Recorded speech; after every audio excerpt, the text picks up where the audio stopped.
Jésus a constamment devant lui le panorama des activités célestes, et dans le sanctuaire de son esprit, la voix du Père n'est jamais silencieuse.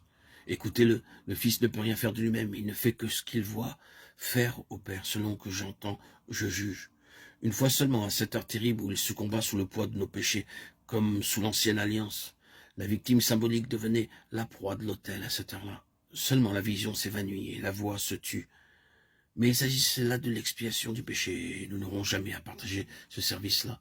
Par une seule offrande, il a amené à la perfection pour toujours ceux qui s'en approchent. Il a été trouvé fidèle. Présentons-nous aussi nos corps en sacrifice vivant et qu'aucune considération ne nous détourne de cette croix qui représente la volonté de Dieu pleinement accomplie.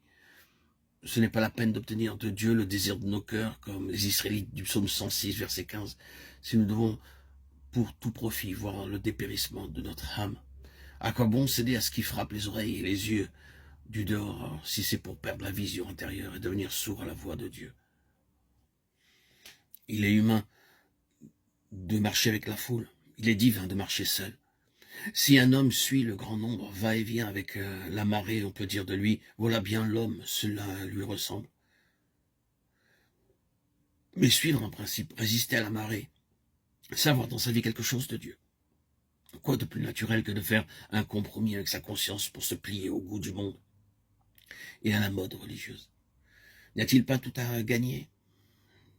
Sacrifient l'un et l'autre, prononcent la voix de Dieu sur l'autel du devoir et de la vérité.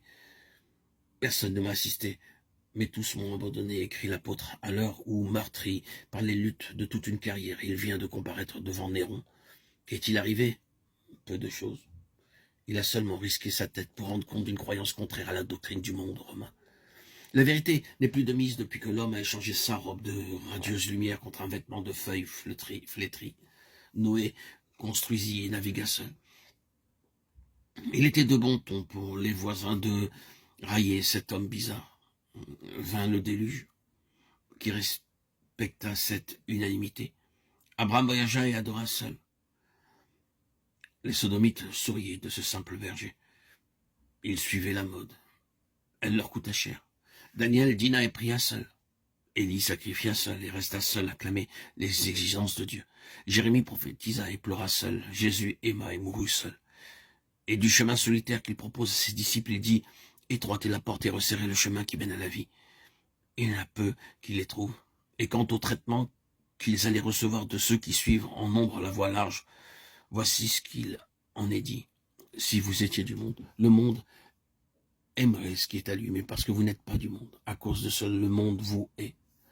Dans le désert, le peuple qui était censé représenter sur la terre le témoignage de Dieu encensait Abraham et persécutait Moïse. Sous les rois, ils encensaient Moïse et persécutaient les prophètes. Sous Caïphe, ils encensaient les prophètes et persécutaient Jésus. Sous les papes, ils encensaient le Sauveur et persécutaient les saints.